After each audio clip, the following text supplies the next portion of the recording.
painting to photography, from beadwork to woodworking. KQAL FM on the campus of Winona State University presents Art Beat.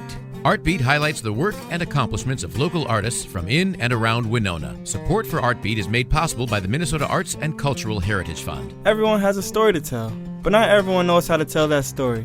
From love to pain to joy and sorrow, human emotion in stories generates a great feeling in the heart, good or bad, funny or sad. Charismatic and well-spoken, Diane Ferlette from New Orleans will be joining us on Art Beat this week with her profound storytelling abilities that make you feel a part of the story. She recently performed at Sandbar Storytelling at St. Mary's University in Minnesota. I'm Vitchus Heron with Diane Ferlette on Art Beat. Accompanied by the musical talents of Eric Pearson, she is more than just a storyteller. She is a keeper of traditions and history. Please put your hands together for Diane Ferlette. There was a woman who was always complaining to her friends, "Why do we have to die? Why can't I just live forever?"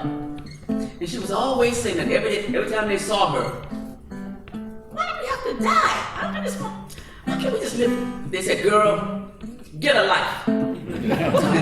Nobody lives forever. Nobody. But she knew that. She really did. She knew that. But she just wished she could just live a little longer.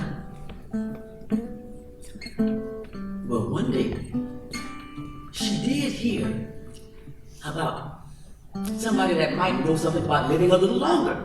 It was a man that lived way out somewhere. He lived far, far away. But she researched, and she found out where he lived. And she headed out to find him. And when she got there he was. And she said, "Excuse me, sir. I came to ask you something. I came all this way." He said, "What is it? What do you want to ask me?" "Well, I want to ask you, how can I live forever?" And he said, "Forever? No one lives forever." Now, let's see. Now, I've lived almost 200 years. Now, I think that's enough. You want to live longer than that? Maybe you can see that old woman who lives out in the woods. I think she's older than me. All right. So she figured she might as well go and find her. So she did. She went on her journey and she found her outside in her garden. "Excuse me, ma'am. Excuse me. Yes? What is it?" I came to ask you something." Well, what is it? Speak up." "I came to ask you, how can I live forever?" And you know what she said?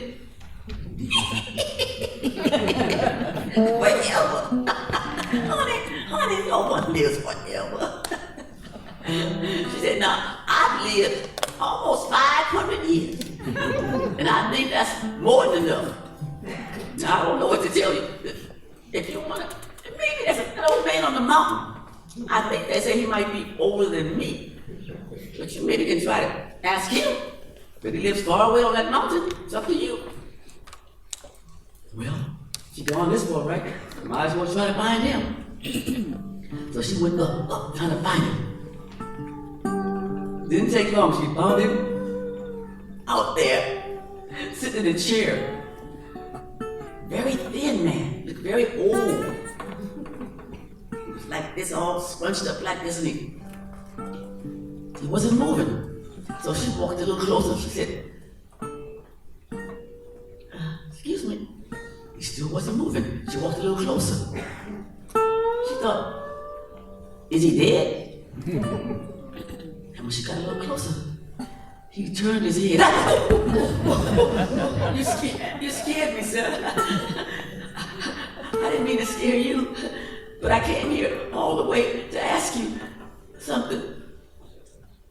What do you want to ask me?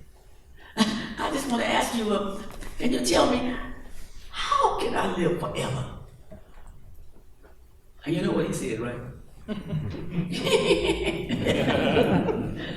Honey, no one lives forever.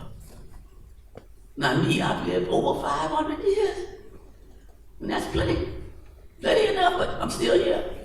I don't know what to tell you, but You can stay here if you want, or you can eat what I eat and do what I do. It's up to you. I don't know what to tell you. She decided to stay there. And she stayed there 100 years, 200 years, 300 years. She stayed there 400 years. And she kept saying she wanted to go back to her town where she came from to see what it was like and see if anybody knew her family. And she kept wanting to go. And the old man said, I wouldn't advise that. But she kept insisting on going back. He said, all right, if you want to go back. All right. You take my horse and you ride back to that town. And you look all around and talk to everybody you want to talk to and look at what you want to look at. And you come back here before sunset. And whatever you do, don't get off the horse. So she decides to go, right? And she got on the horse. And she headed back to that town she came from. Sound effects with it.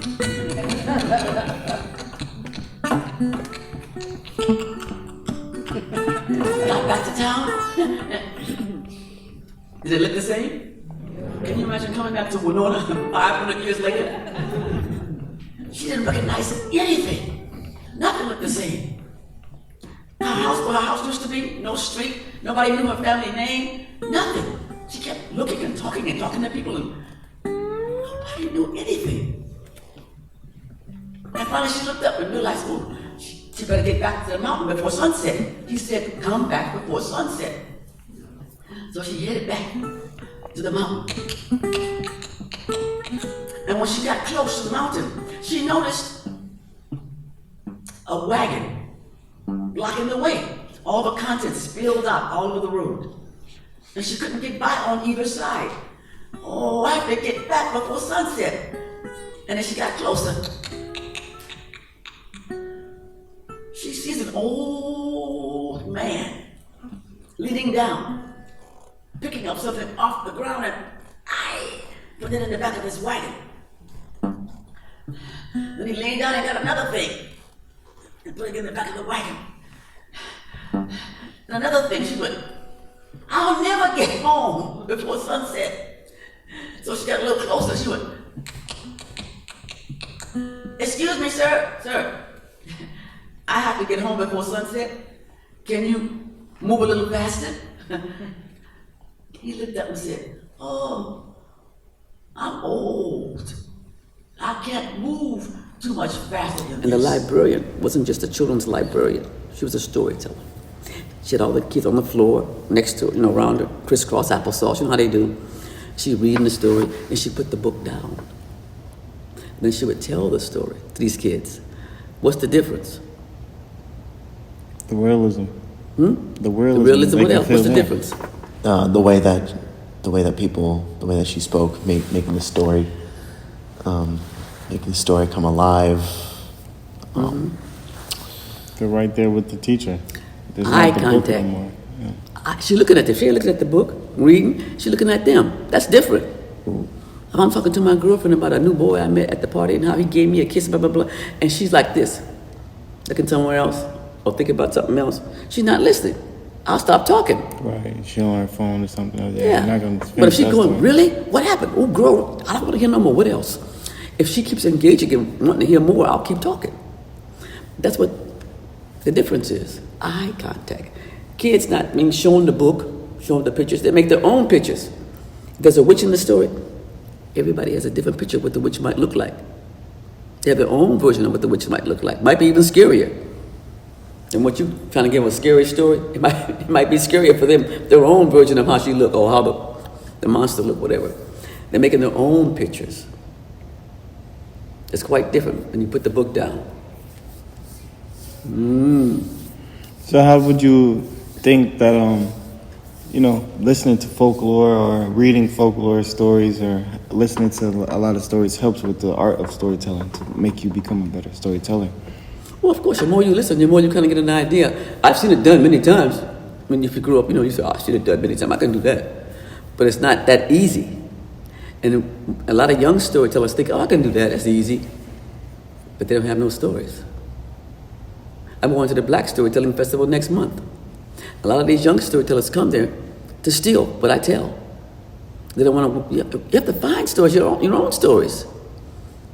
Look for what you like to tell, what you find yourself. I did research to find these stories. I'm telling you, one guy was on stage telling somebody else's family stories, like it was his story, a personal story. You can't do that. It's ethics. You can't tell somebody else's personal story like it's your story. So I'm saying there's a lot of ethics in every job. And so the more you kind of hang around storytellers, you know, like any job, you know how this job works. And once you hang around people that do it, you know how it works. And so anyway, I'll be at the Black Storytelling Festival next month, and a lot of young ones come. And so I'm trying to find something they can steal. I'm not going to tell them my good stuff that I tell. I'll find something they can steal, something they can find in an African American folklore book. If you look, there's a lot of stories. Like one story I'm going to tell, one story I tell all the time. A lot of them don't even know this. It's in the African folklore book. One of my main stories, my daddy knew this story. It's about one day, old Sis Goose was swimming down the lake. Beautiful day, not a ripple in the water, sun shining, and she just flapping and kicking and dipping, flapping and kicking and dipping, flapping and kicking and Dipping. Just enjoying herself. But hiding in the weeds was guess who? Bruh Fox. And Bruh Fox said, look at her, swimming on that lake like she owned it. I'm gonna fix her. I just watched her, flapping and kicking it, dipping, flapping and kicking it, dipping, flapping and kicking it. And when she came a little bit too close to she grabbed her. I got you now, Sis Goose. Out there on that lake swimming like you own it. I got you now. I'm gonna break your neck and pick every one of your bones clean. And Sis Goose said, hold up. You're not breaking my bones, not today. And picking my bones and breaking my neck? I don't think so. I got just as much right to swim on that lake as you has to hide in those weeds. And before you get to breaking neck and picking bones, we're gonna take this matter to the court. And Bruh Fox said, yeah, let's take it to the court. So all the way to the court, Sis Goose just fussing, talking about breaking necks, not my neck. Picking bones, he ain't picking my bones. Not today. Picking my bones, breaking my neck. We're going to see about this. And she was fussing the whole way. When she finally got to the court, he ain't breaking my neck. We're going to see. When she got to the courtroom, the sheriff standing outside the courtroom was a fox. She walked into the courtroom, prosecuting attorney, Fox. Defense attorney, Fox. The judge stepped up, Fox. Everybody in the jury box was a Fox. But do I have to tell you what happened? They tried old Sis Goose, and they convicted her. They broke her neck and picked every one of her bones clean. So listen to me good. When everybody in the courtroom is a fox, there ain't gonna be no justice for a poor goose. You want justice? Just look in America's jails. That's just what you'll find. Just us. And that's an old story. But the same goddamn story today.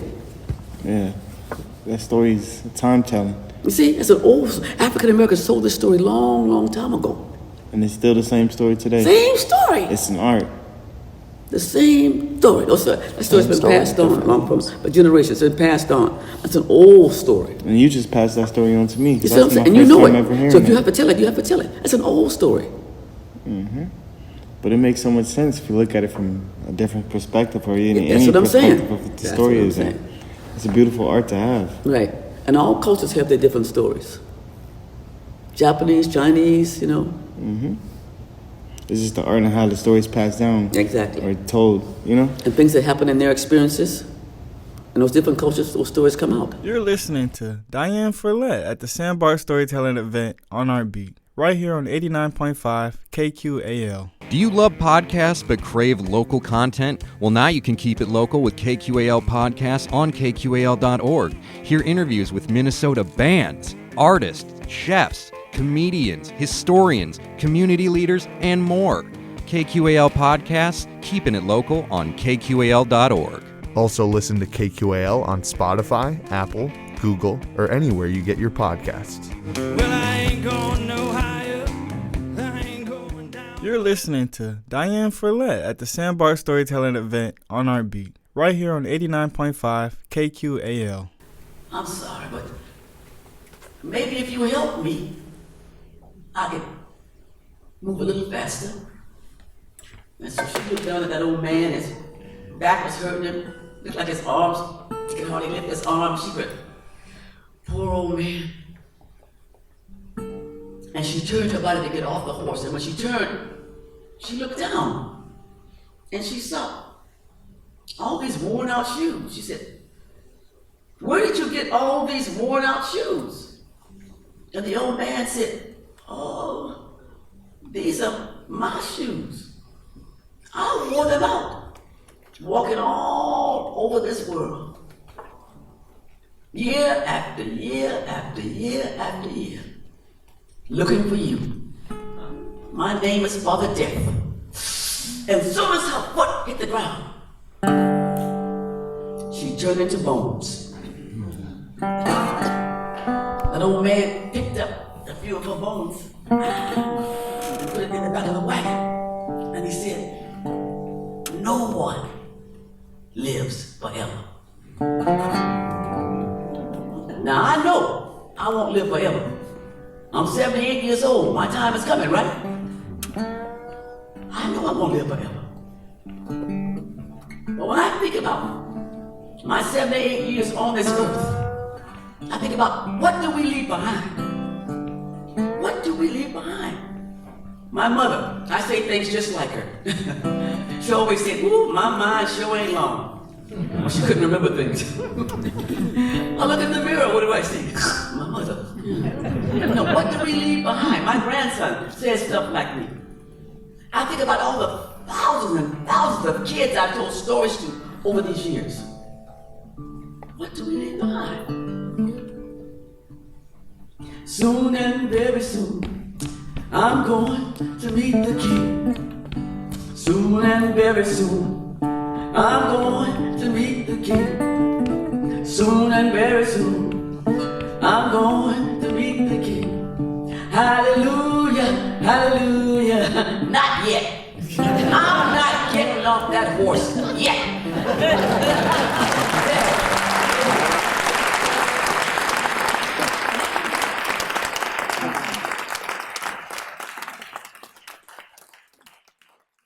Do you know the story about what happened on the day you were born? I was born for... No, do you know the story? I didn't ask you to tell it. I said, do you know that story? What happened on the day you were born? Good question. Like what happened? Were you at home? That your mama didn't want to go and she was crying? And what happened? Who took her to the hospital? What happened? Did it take you a long time for you to be born? Did you come out quick? Was it a slow birth? You know, it's a lot of stories that happened on that day, with the day you were born. Who brought you to the hospital? It's time, it's time. Who brought you to the hospital and what happened? Who was in the room? Those are stories. Those are stories. Right? What was the story like your first day of kindergarten? What was that like? I can see you as a little boy. What was it like you going to school for kindergarten? What was it like? You know, those are stories. Who was your best friend in kindergarten? You know, stuff like that. Some of those stories we don't even remember. I don't even remember going to elementary school. That's how bad it is. And they took me to the school in Louisiana. I don't remember the school. I don't remember one teacher. People say, I remember my first grade teacher, my kindergarten. I don't remember anybody. And that's sad. There's only a few people like that. I can't remember anything about going to elementary school. I remember one thing about going to middle school. One little teacher, because she was short like my mother. That's the only reason I remember her. Named Miss Green, and she was very short. My mother's short. And high school, I remember one teacher, because he made me laugh. No, in middle school, one more teacher too. I remember him because he was a choir director. And he would have me come out of the choir. And I hit the note on the piano, our key. And I'd go back into the choir. He had me do that special, you know. Because I was taking piano lessons, I knew where the keys were. And I would go out and hit the note. And I remember him because he was, the church I ended up going to, he was the founding minister of that church. And I ended up going to his church. So that's how I remember him. That's about it. I don't remember any teacher. I don't remember anybody that cared about me in school.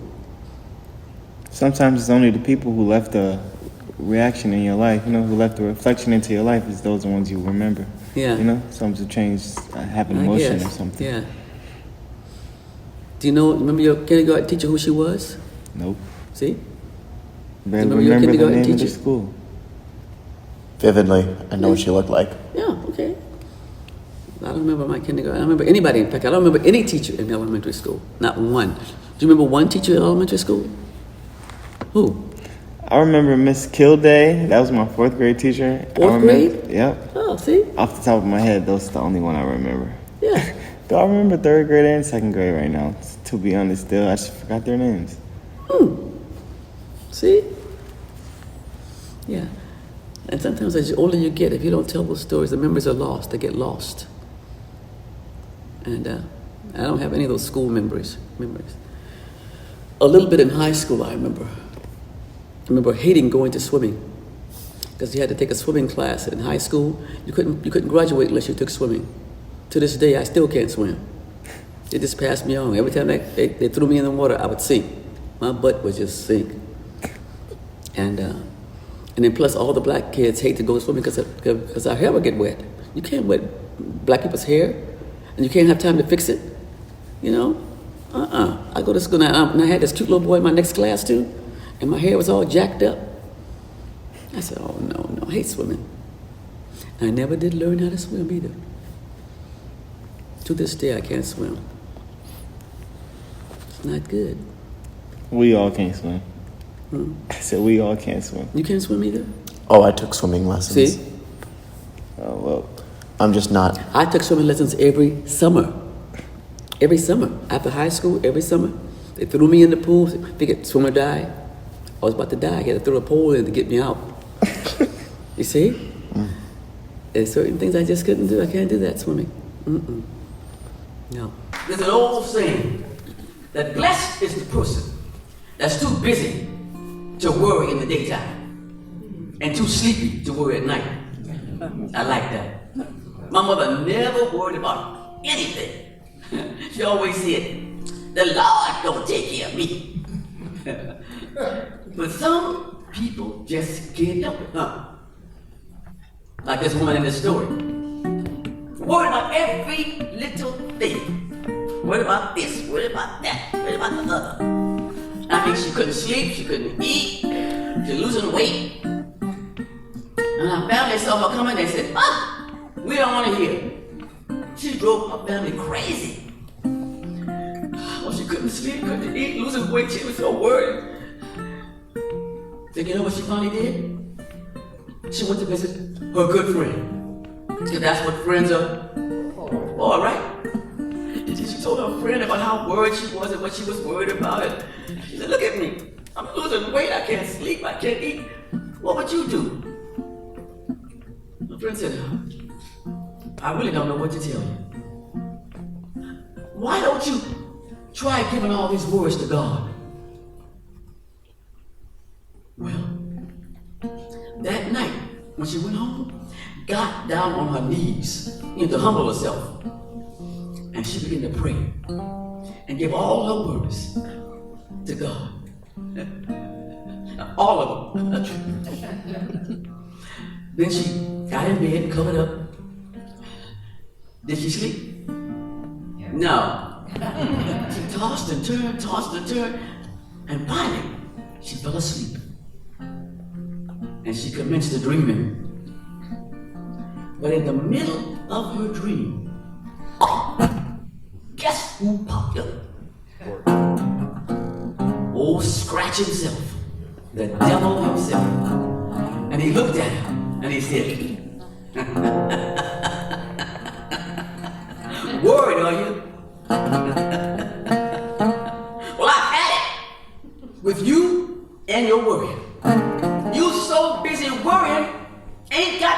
no real sinning. You think you're the only one in this world that's got problems and worries? Ooh. Now when the devil opens his mouth that wide to laugh, it's not good. And she knew it. But when she looked around, she realized she was in a big cave. And on the floor of the cave, it was covered with these gray bundles, different sizes. She said, what in the world? When she looked over, and there's an old man walking toward her on a cane. He said, ma'am, these here are worry bundles. Everybody got one on their left shoulder. Huh? And she looked over. There was a bundle on her left shoulder. He said, now, ma'am, if your bundle is too heavy for you, just put it down here and pick up something that'll fit you better. Well, anyone you want, man. She took her bundle and she put it down. She picked up a bundle. Oh, no, Lord. Oh, do Jesus. Mm-mm. Oh, no. Mm-mm. She kept picking them up and putting them down. Picking them up and putting them down. Picking them up and... Well, she finally picked up one that seemed to fit her just right. She said, do you mind if I take this one? Ma'am, you take any one you want. But you have to open it before you leave here. All right, then. So she opened it. My rheumatism, my corns that's been burning me all year, my no-count son who drinks all the time, I done picked up my own bundle. My landlord who I haven't paid yet, my back church dues, praise the Lord, my gray hair, my black skin, I done picked up my own bundle. Well, at least this bundle fits me better than all the rest. And the old man said, ma'am, you know it seemed to be that way for everybody. But do not despair. There's another bundle on your right shoulder. She looked over. There was another bundle on her right shoulder. But it wasn't gray. It was woven with gold and silver threads, shining like a diamond in the sun. Just her looking at it made her feel better. Ma'am, don't you want to open it? All right. And she took the bundle and she opened it. And it was full, just full of all her blessings. And the tears came, and she felt so thankful and so grateful. And she looked around for that old man to thank him for making her aware of the bundle that most of us forget. But he was gone. And then she realized she was lying in her own bed with the sun shining in her face. Well, it may have been a dream she had that night. But after that, just didn't seem to worry about things anymore. But she did tell her son and his wife about that dream she had that night. And of course, they told their kids later on about that dream she had that night. And years later, they told their kids about that dream she had that night. And here I am in Minnesota telling you about that dream she had that night. Don't go around worrying about things. Because everything gonna be all right. Glory, glory. Hallelujah. Since I laid my burden down. Come on, y'all. Glory, glory.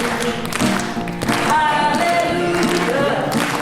Since I laid my burden down, I feel better. So much better. Since I laid my burden down. So much better since I laid my burden down.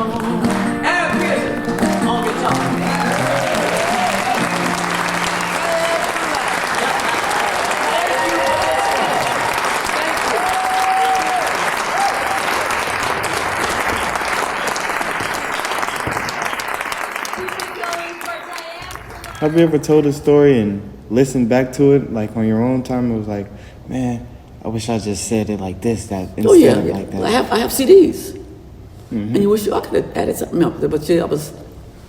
When you hear stories over and over and over and over, you can always think of an idea of how to change it or how to add stuff. You can always do that. Or when I tell it a third or fourth time, I tell it differently. 'Cause I don't remember how I said it the first time. I just said the way I might have told Sis Goose different than I told it last week. I just tell it what I remember, and you get over, you can't remember stuff. So you got to tell it what you remember. But I got the main gist of it. She wasn't going to be not letting them just get away with it. Pick my bone, not today. We're going to see about this. Of course, when she goes to the courtroom, things are different. It's art. It's beautiful. Yeah, thank you. Yeah. So anyway, tell a story when you can. Thanks again to Diane Follett for the great stories and inspiring kind spoken words on today's Art Beat Sandbar Storytelling at St. Mary's University in Minnesota. Be sure to look Diane up on www.dianeforlott.com. For more conversations on art, tune in to Art Beat Tuesdays at 12:30 right here on 89.5 KQAL. I'm Vince Herring, and we've just heard some amazing heartfelt stories from the great storyteller herself, Diane Follett. Art Beat is written and produced by KQAL FM on the campus of Winona State University. Visit us on the web at kqal.org.